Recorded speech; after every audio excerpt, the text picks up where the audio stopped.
Le royaume du divin fiat chez les créatures. Le livre du ciel. Tome 27. Une créature qui se mettrait à ma disposition pour recevoir le grand bien que je veux lui donner. Alors, veux-tu être ma seconde maman? Veux-tu recevoir le grand bien du renouvellement de mon incarnation, comme dot du royaume de mon divin fiat? De cette manière, j'aurai deux mamans. La première, qui me laissa former le royaume de rédemption. La seconde, qui me laissera former le royaume de ma divine volonté. Et plaçant ses petites mains sur mon visage, en me caressant, il me dit, « Ma maman, l'amour maternel surpasse tout amour.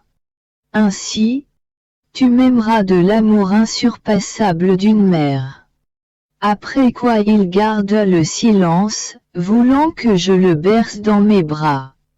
Puis il ajouta, « Ma fille, tu dois maintenant connaître l'excès de mon amour où il m'a conduit. » Astérisque en descendant du ciel sur la terre. Il m'a conduit dans une prison obscure et très étroite qui était le sein de ma maman. Mais mon amour n'était pas satisfait. Il a formé pour moi dans cette prison elle-même un autre cachot qui était mon humanité, laquelle emprisonnait ma divinité. La première prison a duré 9 mois. La seconde prison de mon humanité a duré pour moi jusqu'à 33 ans. Mais mon amour ne s'est pas arrêté là. Vers la fin de la prison de mon humanité, il a formé pour moi la prison de l'Eucharistie. La plus petite des prisons. Une petite hostie dans laquelle il m'a emprisonné, humanité et divinité. J'ai accepté d'être là comme mort, sans laisser entendre un souffle, un mouvement ou un battement de cœur. Et non pas pour quelques années, mais jusqu'à la consommation des siècles. Ainsi je suis passé de prison en prison, elles sont inséparables de moi. C'est pourquoi on peut m'appeler le divin détenu, le prisonnier céleste.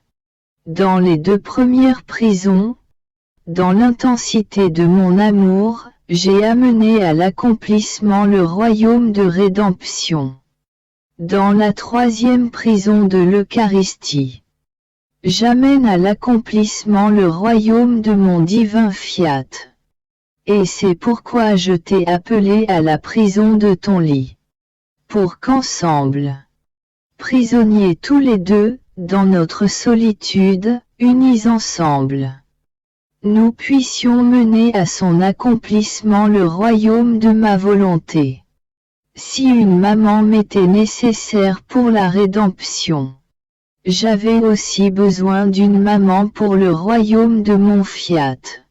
Mon amour exigeant voulait une mère emprisonnée afin de la maintenir à ma disposition. Par conséquent, je serai ton prisonnier. Non seulement dans la petite hostie, mais aussi dans ton cœur. Tu seras ma chère prisonnière, tout attentive à m'écouter et à rompre la solitude d'un si long emprisonnement. Et bien que nous soyons des prisonniers, nous serons heureux parce que nous amènerons à maturité le royaume de la divine volonté, pour le donner aux créatures. Je pensais à tout ce que mon doux Jésus, avec tant de bonté, daigne dire à ma pauvre âme, et qui, relu selon les circonstances, resplendit de lumière. Et mon toujours aimable Jésus me dit, « Ma fille, lorsque je parle, je libère une lumière de vérité et je veux qu'elle soit acceptée et caressée par l'âme. Si cette lumière est acceptée et occupe dans l'âme une place d'honneur, elle appelle une autre lumière. Ainsi, une lumière en appelle une autre. Sinon, elle retourne à sa source. Et quand l'âme revient les lire si elles sont écrites, et les méditer. Mes vérités sont comme un fer forgé. Lorsque le fer est battu, chauffé au rouge, il fait jaillir des étincelles de lumière. Mais s'il n'est pas battu, le fer reste un métal dur, noir et froid. Il en est ainsi pour mes vérités. Si l'âme les lit et les relie pour retirer toute la substance que contiennent mes vérités qui ont été communiquées à l'âme, symbolisée par le fer avec sa noirceur et sa froideur, elle est chauffée au rouge. En méditant ces vérités, elle se donne à elle-même des coups. Elle qui a eu le bienfait d'entendre ma vérité. Celle-ci, se sentant honorée, étincelle de lumière avec d'autres vérités.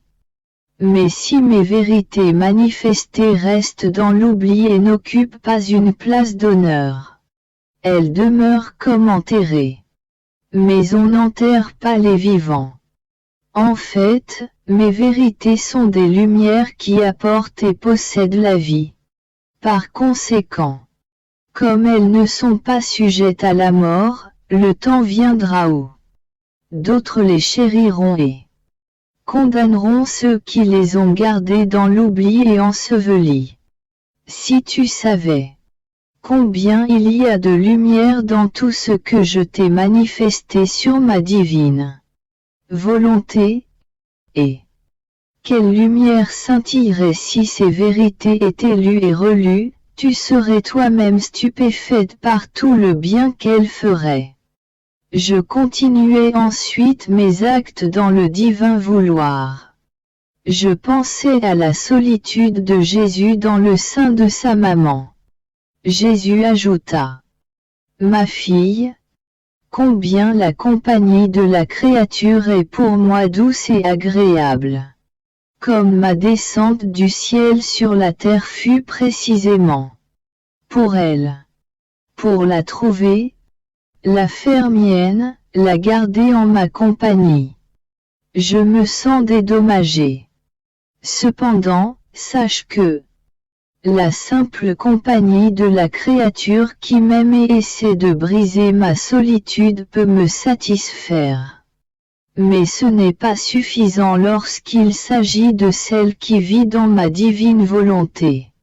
Je veux alors qu'elle toujours avec moi, spectatrice de mes larmes d'enfant, de mes gémissements, mes sanglots, mes souffrances, mes travaux et mes pas, et aussi de mes joies, car je veux en faire le dépôt en elle.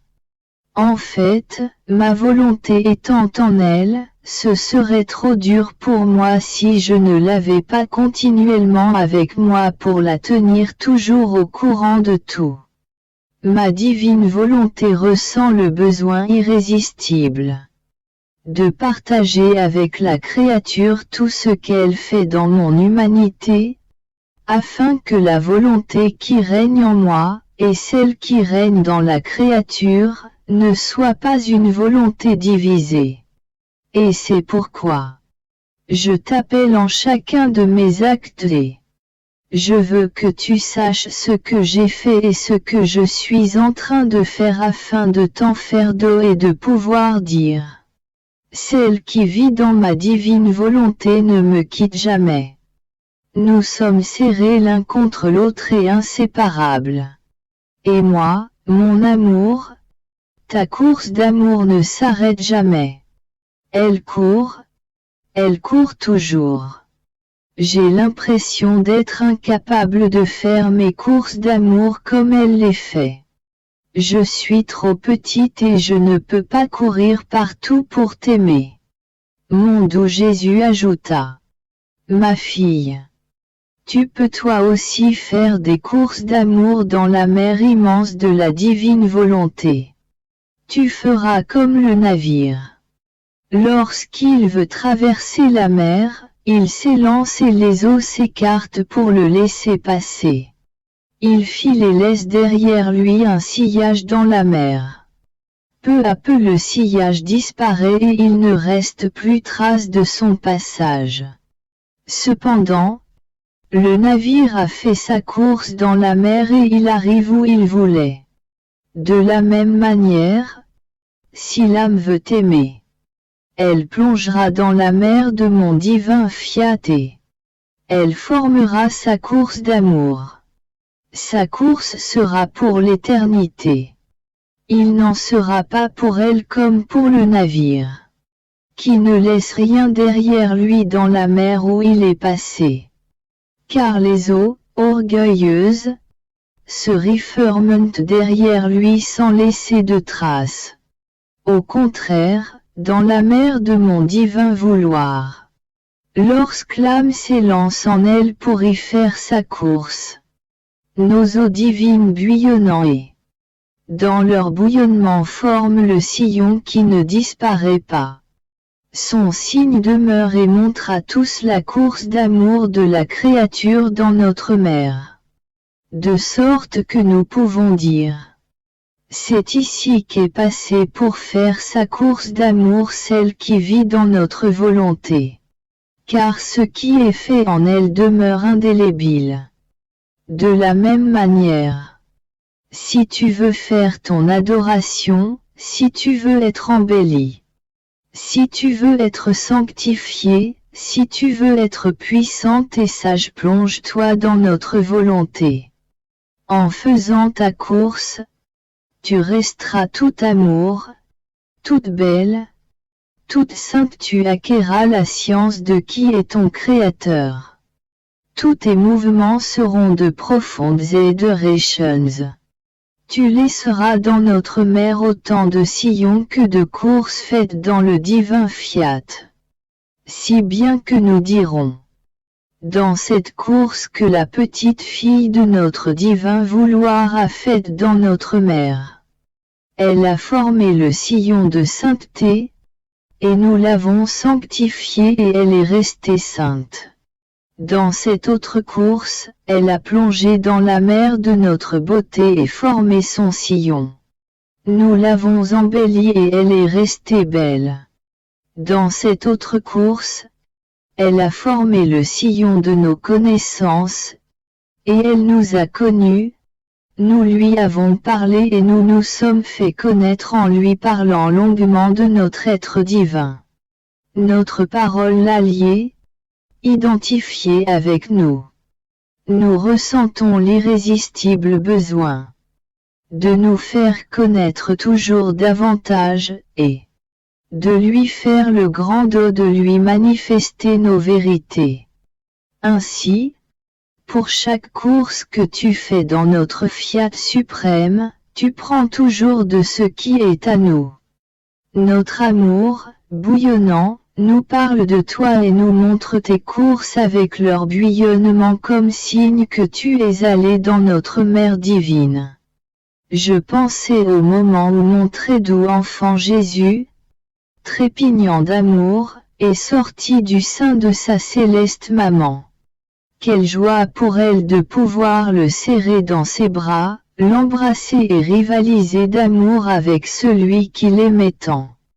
Mais alors que de nombreuses pensées envahissaient mon esprit à propos de la sainte naissance du divin enfant, je le sentis qui sortait de moi pour se placer dans mes bras et, tendant ses petites mains vers mon cou, il me dit, « Ma fille, toi aussi embrasse-moi et serre-moi contre toi, comme je t'embrasse et te serre contre moi. Aimons-nous en rivalisant d'amour sans jamais nous arrêter. » Et s'abandonnant dans mes bras comme un tout petit enfant, il garde le silence. Mais qui peut dire les étreintes d'amour et les tendres baisers? Je crois préférable de ne pas en parler. Puis, reprenant la parole, il ajouta. Ma fille. La naissance dans le temps fut la renaissance de ma divine volonté dans mon humanité. En renaissant en moi, elle apporta la bonne nouvelle de sa renaissance dans les générations humaines. Mon fiat est éternel. Mais on peut dire qu'il est pour ainsi dire né en Adam afin de former la longue génération de renaissances dans la créature. Mais comme Adam a rejeté cette divine volonté, il a ainsi empêché les nombreuses renaissances qu'elle devait avoir en chaque créature avec un amour constant et invincible. Ma divine volonté attendait mon humanité afin de pouvoir naître à nouveau dans la famille humaine. Par conséquent, tout ce que j'ai fait tout au long de ma vie, mes larmes d'enfant, mes gémissements et mes vagissements n'étaient que des renaissances de ma divine volonté, qui se formaient en moi pour renaître dans les créatures. En fait, comme ma divine volonté née à nouveau en moi était en ma possession, j'avais le droit et le pouvoir de la faire renaître dans la créature. Ainsi, ce que mon humanité faisait, c'est pas, œuvres, paroles et souffrances, mon souffle et ma mort elle-même. Tout cela formait les renaissances de ma divine volonté pour les créatures qui recevraient le bienfait de la renaissance de mon divin fiat.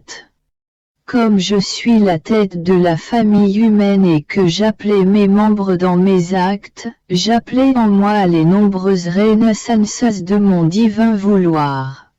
Pour les faire passer et renaître dans mes membres, les créatures. Par conséquent, ce n'est pas un seul et unique acte que j'ai accompli. Ma vie sacramentelle elle-même, chaque hostie consacrée, et la renaissance continuelle de mon vouloir suprême préparé pour la créature.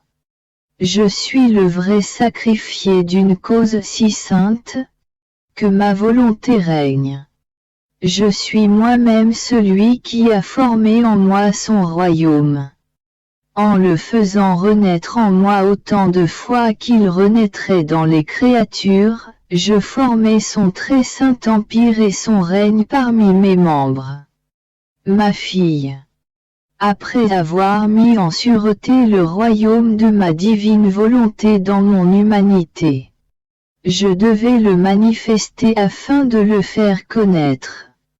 C'est pourquoi je suis venu vers toi et j'ai commencé à te raconter la longue histoire de mon divin fiat.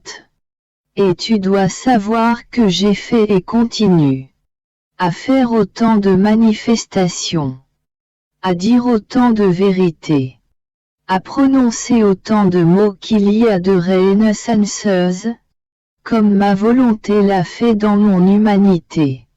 Ces renaissances en moi et ces vérités que je te manifeste seront en parfait équilibre. Chaque renaissance faite en moi dans mon divin vouloir et chaque hostie consacrée trouvera pour elle-même une manifestation et une vérité, qui la confirme et la fera renaître dans la créature. Notre parole est porteuse de vie. N'est-ce pas notre parole, fiat, qui, en se prononçant, créa les cieux, le soleil et tout ce qui peut se voir dans l'univers entier, et la vie même de l'homme, jusqu'à ce que fut prononcé le fiat.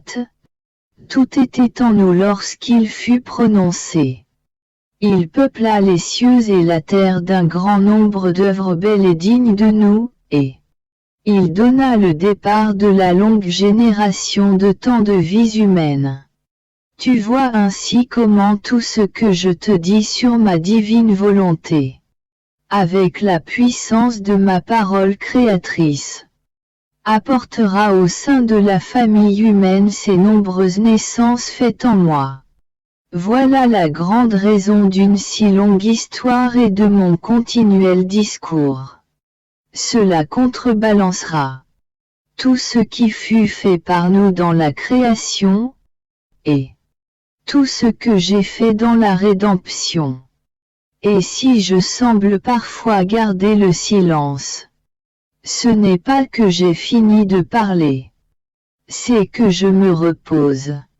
En fait, c'est ce que je fais habituellement dans les paroles et les œuvres qui sortent de moi. Tout comme je l'ai fait dans la création, je n'ai pas toujours parlé. Je disais, fiat, puis je m'arrêtais. Je prononçais mon fiat à nouveau. C'est cela que je fais avec toi, je parle, je te donne ma leçon et je fais une pause. Premièrement pour jouir des effets de mes paroles. Ensuite pour te disposer à recevoir la nouvelle vie de ma leçon. Par conséquent, sois attentive et que ton envol dans ma divine volonté soit continuel. Je sentais ma petite intelligence capturée et transportée pour regarder le nouveau-né Jésus sur les genoux de ma céleste maman. Tantôt pleurant, tantôt gémissant, ou tout engourdi et tremblant de froid. Oh! Comme ma petite âme voulait se fondre dans l'amour pour le réchauffer et calmer ses pleurs. Mon céleste et charmant petit enfant m'appelait près de lui dans les bras de sa maman. Il me dit: Ma fille du divin vouloir, viens écouter mes leçons. En descendant du ciel sur la terre pour former la rédemption, je devais former le nouvel Éden. Je devais restaurer, dans mon humanité, le premier acté, le commencement de la création de l'homme. Bethléem a donc été le premier Éden. Je ressentais dans ma petite humanité toute la force de notre puissance créatrice, l'ardeur de notre amour avec lequel l'homme fut créé. Je sentis les fibres de son innocence, de sa sainteté, du règne dont il était investi. Je sentis en moi cet homme heureux. Comme je l'aimais, comme il avait perdu sa place d'honneur, je reprenais sa place. Car il convenait que je place d'abord en moi l'ordre dans lequel l'homme a été créé, pour descendre ensuite dans son malheur afin de le relever et de le mettre en sûreté. Il y a donc en moi deux actes continus, fusionnés en un seul. L'Éden de félicité avec lequel je devais mettre en vigueur toute la beauté, la sainteté, la sublimité de la création de l'homme. Il était innocent et saint. Moi, le surpassant, je n'étais pas seulement innocent et saint, mais le Verbe éternel, ayant en moi tout pouvoir possible et imaginable, et une volonté immuable, je devais réordonner complètement le commencement de la création de l'homme, et relever l'homme déchu. Sinon, je n'agirais pas en Dieu et je ne l'aimerais pas non plus comme notre œuvre, sortie et créée dans l'ardeur de notre amour.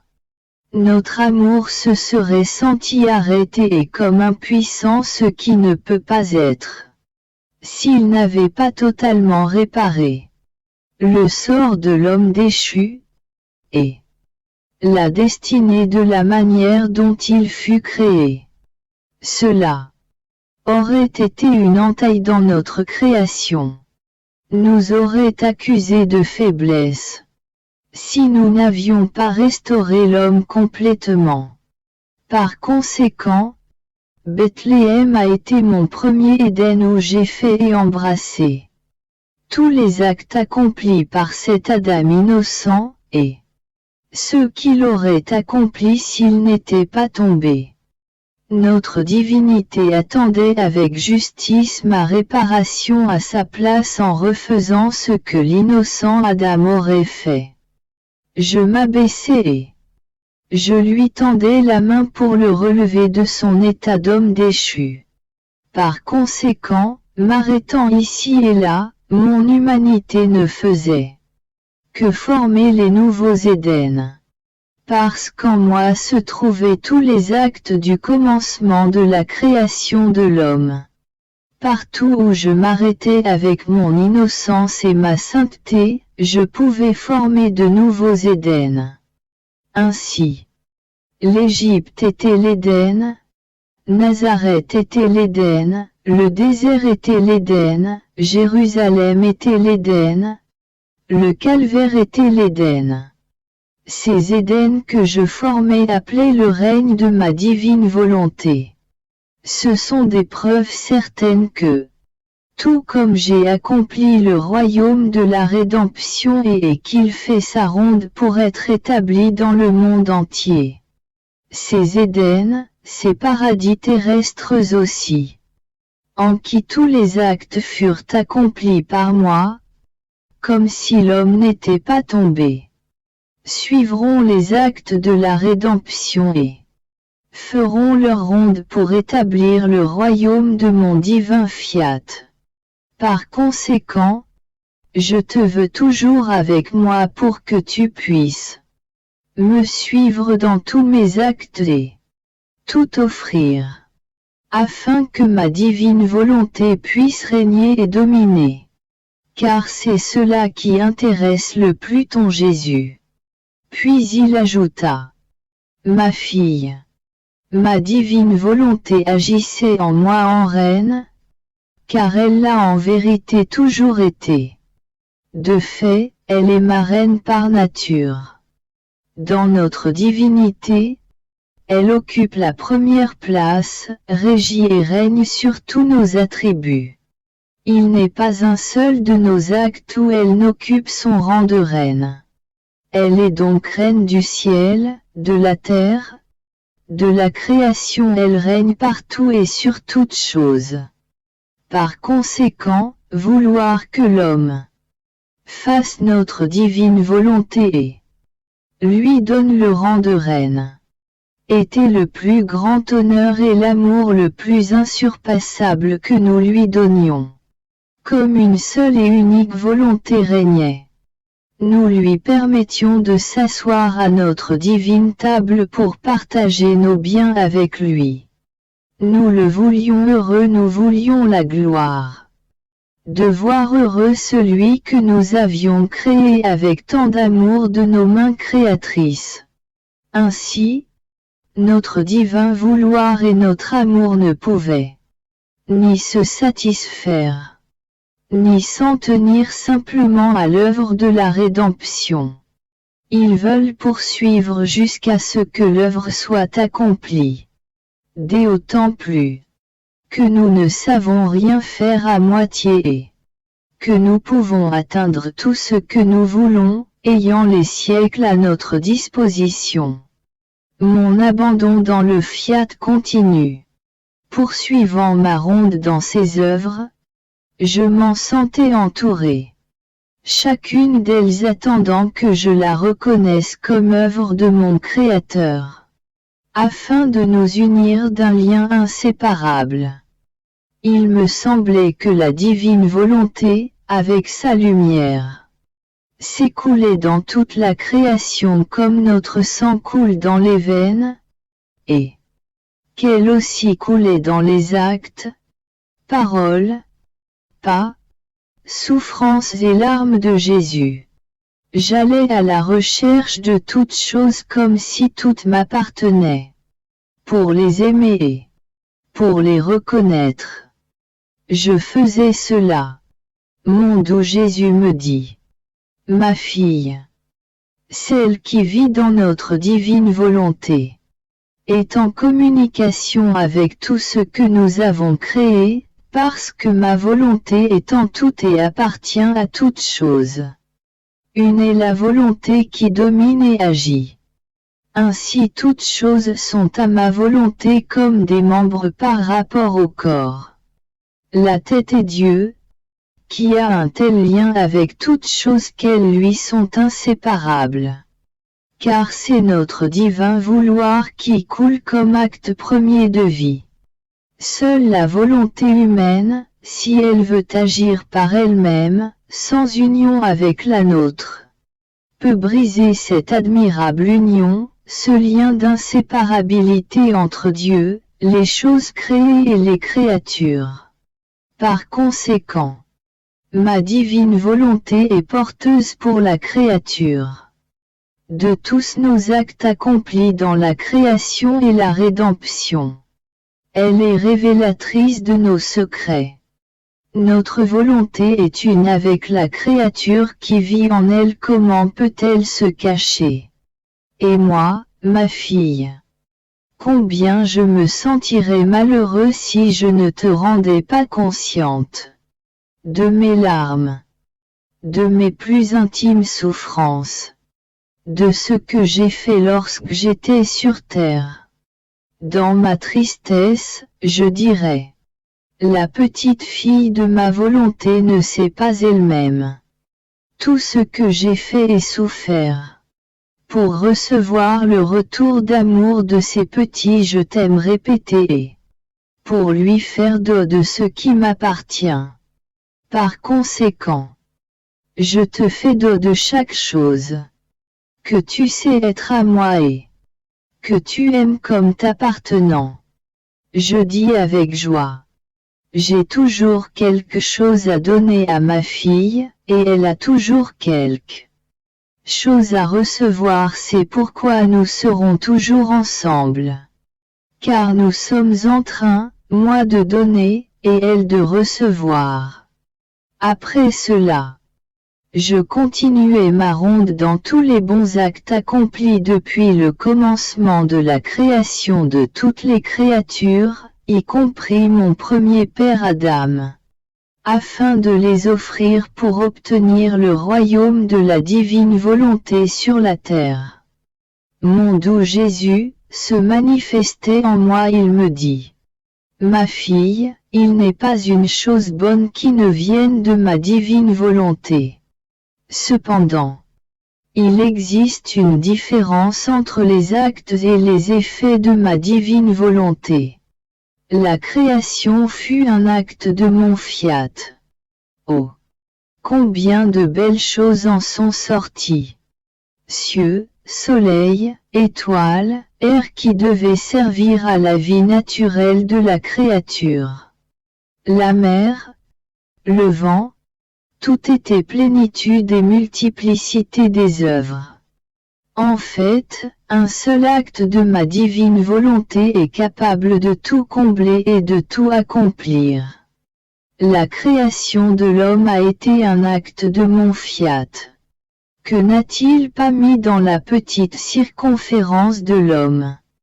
Intelligence, yeux, oui, bouche, parole, cœur, et même notre ressemblance, par quoi nous l'avons fait porteur de son Créateur. Combien de prodiges ne renferme-t-il pas? Non seulement cela. La création entière fut placée autour de lui pour le servir. C'est comme si un premier acte de notre fiat fait dans la création voulait servir le deuxième acte accompli en créant l'homme. Un autre acte de notre divine volonté fut la création de la Vierge Immaculée. Les prodiges opérés en elle furent si grands que le ciel et la terre en étaient stupéfaits. Si bien qu'elle est parvenue à faire descendre sur terre le Verbe divin, ce qui forma un autre acte de mon fiat et ce fut mon incarnation. Tu sais combien elle fut porteuse de tous les bienfaits pour la famille humaine. Tout le reste des bienfaits parmi les créatures. Vertus, prières, bonnes œuvres, miracles, sont les effets de mon divin vouloir. Ils agissent selon les dispositions des créatures. Ils sont toujours limités et sans cette plénitude capable de remplir le ciel et la terre. Par contre, les actes de mon divin fiat sont indépendants de ces dispositions. On peut donc voir la grande différence entre les actes et les effets. Ceci se voit très bien dans le soleil et les effets qu'il produit.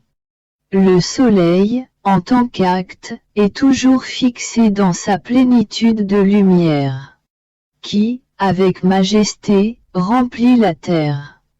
Il ne cesse jamais de donner sa lumière et sa chaleur. Les effets du soleil dépendent des dispositions de la terre et sont inconstants. On peut voir la terre tantôt couverte de fleurs multicolores, tantôt dénudée et sans beauté. C'est comme si le soleil n'avait pas la vertu communicative de toujours communiquer ses admirables effets à la terre. On peut dire que c'est la faute de la terre. Le soleil ne manque de rien. Ce qu'il était hier, il l'est encore aujourd'hui et il le sera demain. Or lorsque je te vois faire aussi ta ronde dans les effets de mon divin fiat, comme si tu voulais ne rien manquer afin de tout enclore en lui et de lui rendre les hommages, l'amour et les effets qu'il produit, de lui demander de venir sur la terre pour y régner. Tu disposes notre volonté à former un autre acte de notre divin fiat. En fait, tu dois savoir que le fiat volutatua sur la terre comme au ciel sera un autre acte de notre fiat suprême. Ce ne sera pas un effet, mais un acte. Mais avec une magnificence telle que tous en seront stupéfaits. Tu dois savoir que l'homme a été créé par nous avec ce prodige. Il devait posséder en lui l'acte continuel de notre divine volonté. En la rejetant, il a perdu l'acte et il est resté avec les effets. Parce que nous savions que, tout comme la terre ne peut pas vivre sans au moins les effets que produit le soleil. Si elle ne veut pas vivre dans la plénitude de sa lumière et de sa chaleur, l'homme ne pouvait pas lui non plus vivre sans au moins les effets de notre divine volonté, puisqu'il avait rejeté sa vie. Par conséquent, le royaume de notre divine volonté ne sera rien d'autre que le rappel de l'acte continuel de notre divin fiat opérant dans la créature. Et c'est la raison de mon long discours sur mon fiat. Ce n'est rien d'autre que le commencement de l'acte continuel de mon divin fiat, qui ne finit jamais lorsqu'il veut opérer dans la créature, et qui est si multiple dans les œuvres, dans les beautés, dans la grâce et dans la lumière, que ses limites sont à perte de vue. Par conséquent, continue ta ronde dans tout ce mon divin fiat a fait et produit. Ne t'en lasse jamais, si tu veux obtenir un royaume si saint. Puis il ajouta, ma fille, tout comme les effets sont produits par ma seule et unique volonté, et qu'ils agissent selon les dispositions des créatures. Les actes de notre divine volonté, indépendamment de ces dispositions, sont produits par l'unité de l'acte unique de notre divin fiat.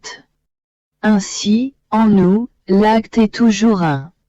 Parce qu'en nous, il n'y a pas de progression des actes, il peut sembler à la créature que nous faisons tantôt l'acte de la création, tantôt de la rédemption, et que nous voulons maintenant former le règne de notre divine volonté parmi les créatures. C'est la manifestation que nous leur faisons de ce que possède notre acte seul et unique. De telle sorte que, pour elle, Il leur semble que nous faisons et sortons de nombreux actes distincts. Mais pour nous, tout était enclos en un seul acte unique. Dans l'unité de notre divin vouloir, qui enferme un seul acte, rien ne peut s'échapper. Elle enferme toute chose, elle fait tout. Elle embrasse tout, et elle est toujours un seul acte. Par conséquent, les effets que produit notre fiat et les actes de notre fiat viennent toujours de l'unité de notre seul et unique acte. Je me sentais abandonné dans le fiat suprême et je me disais, que pourrais-je donner à mon Jésus bien-aimé? Et lui, immédiatement, ta volonté. Et moi, mon amour, je te l'ai donné. Je crois que je ne suis plus libre de te la donner, parce qu'elle est à toi. Et Jésus, ma fille, chaque fois que tu veux me faire le don de ta volonté, je l'accepte comme un don nouveau, car je laisse son libre arbitre à la volonté humaine de sorte que la créature peut être dans l'acte continuel de toujours me la donner. Et je l'accepte autant de fois qu'elle veut me la donner. Car elle se sacrifie chaque fois qu'elle m'en fait le don. Et voyant la constance de la créature dans ce don continuel, je vois qu'il existe de sa part une décision véritable et qu'elle aime et estime le don de ma volonté.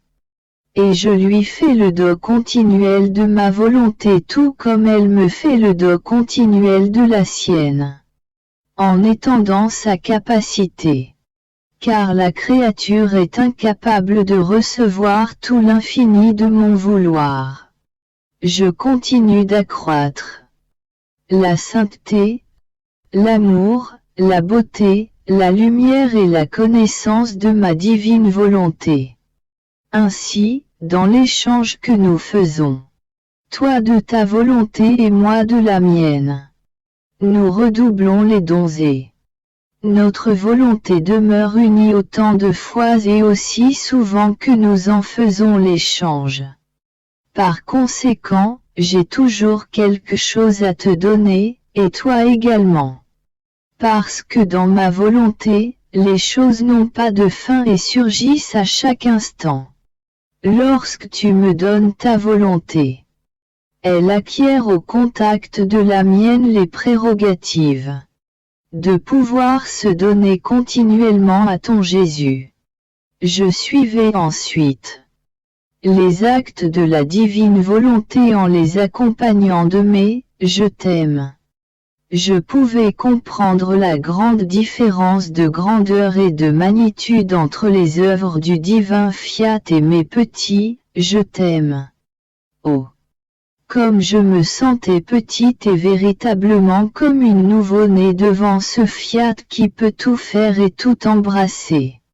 Et mon aimable Jésus, me serrant dans ses bras, me dit, « Ma fille, celle qui vit dans ma divine volonté est ma riche banque sur la terre.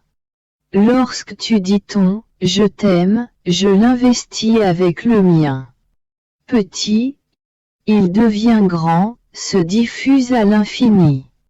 De sorte que les richesses de mon amour deviennent incommensurables. Et je les dépose dans la banque de ton âme.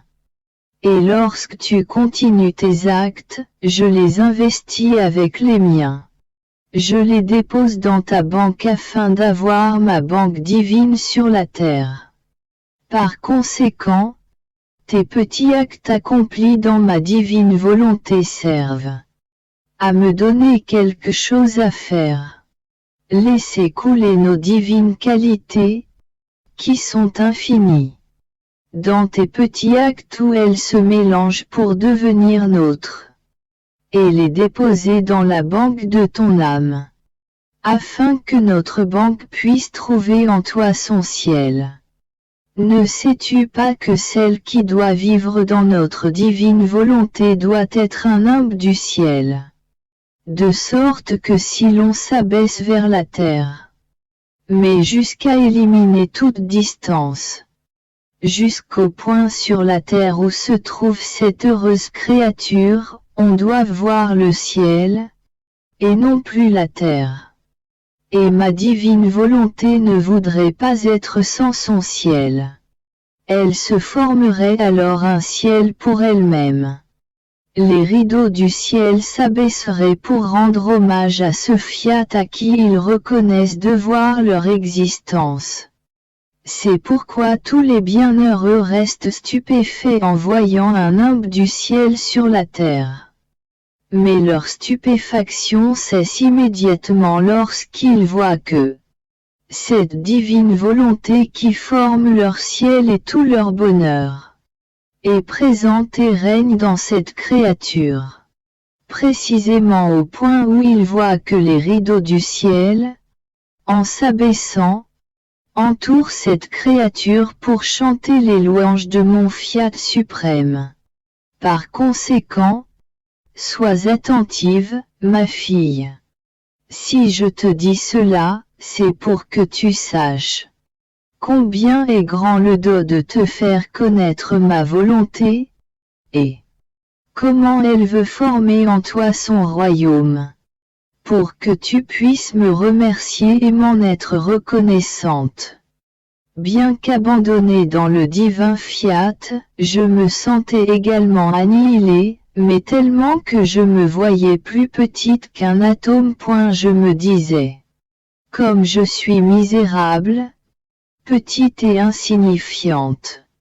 Et mon adorable Jésus, interrompant ma pensée et se faisant sentir et voir, me dit, ma fille, grande ou petite, tu appartiens à notre famille divine.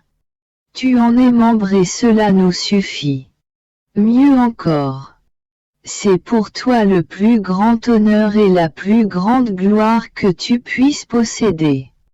Et moi, mon amour, nous sommes toutes sorties de toi et toutes nous t'appartenons. Par conséquent, il n'est pas étonnant que je t'appartienne. Et Jésus, il est vrai que toutes les créatures m'appartiennent par lien de création. Mais il y a une grande différence entre celles qui m'appartiennent non seulement par lien de création, mais par un lien de fusion des volontés. C'est-à-dire que ma volonté est la seule et unique volonté. Je peux dire que celles-là m'appartiennent par des liens de vraie famille. Parce que la volonté est la chose la plus intime qui puisse exister en Dieu comme en la créature. La volonté est la partie essentielle de la vie. Elle est la directrice. Elle est la reine qui a la vertu de lier, par des liens inséparables, Dieu et la créature. C'est par cette inséparabilité que l'on peut reconnaître qu'elle appartient à notre famille divine. N'en est-il pas ainsi dans un royaume? Tous appartiennent au roi, mais de combien de façons différentes. Certains font partie du peuple, d'autres de l'armée. Certains sont ministres, d'autres sentinelles. Certains sont courtisans. Celle-ci est la reine du roi. D'autres sont ses enfants. Mais qui fait partie de la famille royale? Le roi, la reine, et ses enfants. On ne peut pas dire de tout le reste du royaume qu'il fait partie de la famille royale. Même si tout appartiennent au royaume, sont sujets à ses lois, et que les rebelles sont mis en prison. Par conséquent, même si toutes nous appartiennent, mais de combien de manières différentes. Seule la créature qui vit dans notre divine volonté vit parmi nous. Notre divin fiat nous l'apporte sur ses genoux de lumière au tréfonds de notre sein divin. Nous ne pouvons pas la mettre en dehors de nous-mêmes. Il faudrait pour cela mettre hors de nous notre divin vouloir. Ceci nous ne pouvons ni voulons le faire. Au contraire, nous sommes heureux de l'avoir, de la câliner, comme un cher souvenir. Lorsque notre amour débordant produisit la création en voulant que la créature vive dans l'héritage de la divine volonté et amuse son Créateur de ses innocents sourires. Et si tu te vois petite, c'est l'amour exubérant de mon fiat qui, veillant jalousement sur toi, ne te concède pas un seul acte de ta volonté humaine. L'humain n'a par conséquent pas de croissance et tu te sens toujours petite. C'est parce que ma volonté veut former sa vie dans ta petitesse. Lorsque la vie divine grandit, la vie humaine n'a plus de raison de grandir. Par conséquent, tu dois te satisfaire de rester toujours petite. Je continuai ensuite mon abandon dans la divine volonté et mon doux Jésus ajouta: Ma fille, celle qui dans mon divin fiat vit en Dieu. Par conséquent elle possède et peut donner les biens qu'elle possède. L'être divin l'entoure de partout de telle sorte qu'elle ne voit, ne sent et ne touche rien d'autre que Dieu. Elle trouve en lui ses délices, ne comprend et ne connaît que lui seul. Tout disparaît pour elle. Si elle est en son Dieu, il ne lui reste que le souvenir d'être encore en pèlerinage, et qu'un pèlerin doit prier pour ses frères. Car étant en mesure de donner les biens qu'elle possède, elle doit les leur accorder selon leur disposition. Rappelle-toi, il y a des années, je voulais te placer dans mon cœur et tout disparaissait pour toi. Et tu ne voulais plus en sortir. Moi, pour te rappeler que tu étais en pèlerinage, je te plaçais à l'extérieur à la porte de mon cœur ou dans mes bras, pour te faire voir les maux de l'espèce humaine afin de prier pour eux. Tu n'étais pas contente, car tu ne voulais pas sortir de mon cœur. C'était le commencement de la vie dans ma divine volonté, que tu ressentais dans mon cœur, à l'abri des dangers et de tous les maux, parce que Dieu lui-même se tient autour de l'heureuse créature pour la défendre contre tout et contre tout. Par contre, les créatures qui ne sont pas ma divine volonté et ne vivent pas en elle, se trouvent dans la condition de pouvoir recevoir, mais non de donner. Comme elles vivent en dehors de Dieu et non en lui. Elles voient la terre et elles ressentent les passions qui les mettent continuellement en danger et leur communiquent une fièvre intermittente. De sorte qu'elles sont tantôt en santé, tantôt malades. Elles veulent faire le bien. Et puis elles se fatiguent, s'ennuient, s'irritent et abandonnent. Elles ressemblent à des créatures qui n'ont pas de maison où être en sécurité, et qui vivent en pleine rue, exposées au froid, à la pluie, au soleil brûlant, au danger, et qui vivent d'aumônes. Juste châtiment pour celles qui pourraient vivre en Dieu, mais qui se contentent de vivre en dehors de lui. Je suivais le divin fiat dans l'œuvre de la création, comme elle me semblait belle, pure, majestueuse, ordonnée et digne de celui qui l'avait créée. Il me semblait que chaque petite chose créée avait en elle sa petite histoire à me raconter sur ce fiat qui lui avait donné la vie. Et lorsque le fiat leur avait donné le jour, elles devaient faire connaître ce qu'elles savaient de la divine volonté. Toutes ensemble, elle devait raconter la longue histoire de ce fiat. Ce fiat, non seulement les avait créés, mais, en les préservant, leur donnait pour tâche de raconter sa longue histoire. Elle confia à chaque chose créée une leçon à raconter aux créatures, pour leur faire connaître cette divine volonté qui les avait créées. Mon pauvre esprit errait en contemplant la création et voulait écouter toutes les belles histoires que chaque chose créée voulait me dire sur le divin fiat.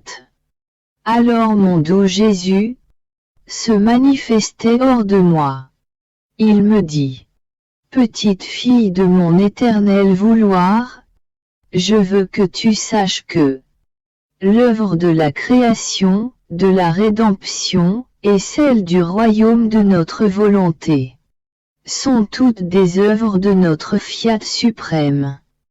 Le fiat suprême est celui qui agit. Les trois personnes divines y participèrent.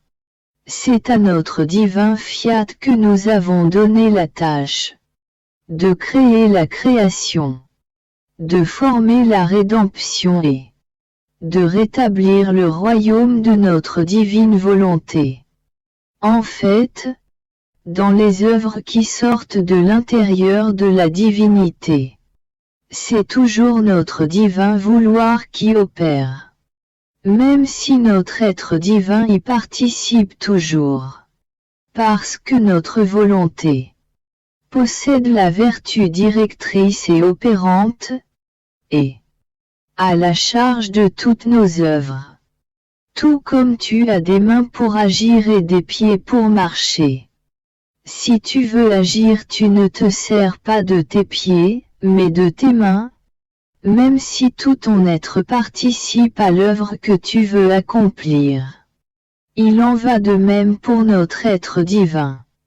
Il n'est pas une partie de nous qui ne participe pas, mais c'est notre divine volonté qui dirige et agit.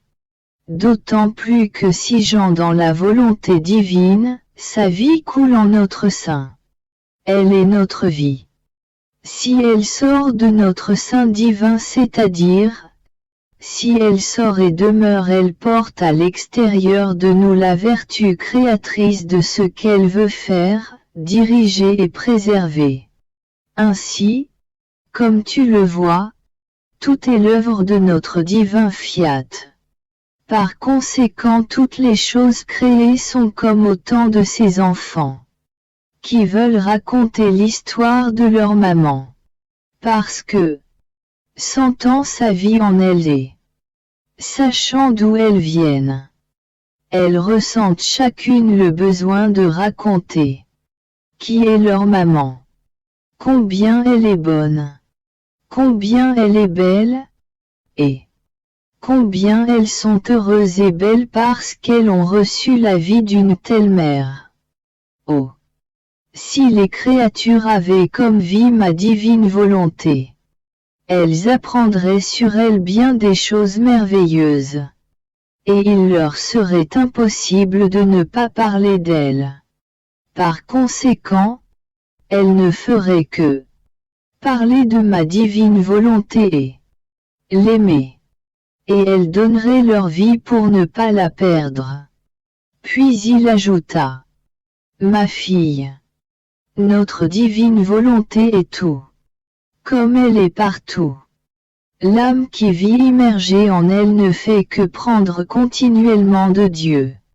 Et Dieu dans l'acte continue de se déverser en elle si bien que, non seulement il la remplit, et comme elle est incapable de tout contenir en elle, il forme des mers autour d'elle. En fait, notre divine volonté ne serait pas satisfaite si elle ne pouvait pas laisser l'âme qui vit en elle participer à toutes les particules de nos divines qualités, autant que cela est possible pour une créature.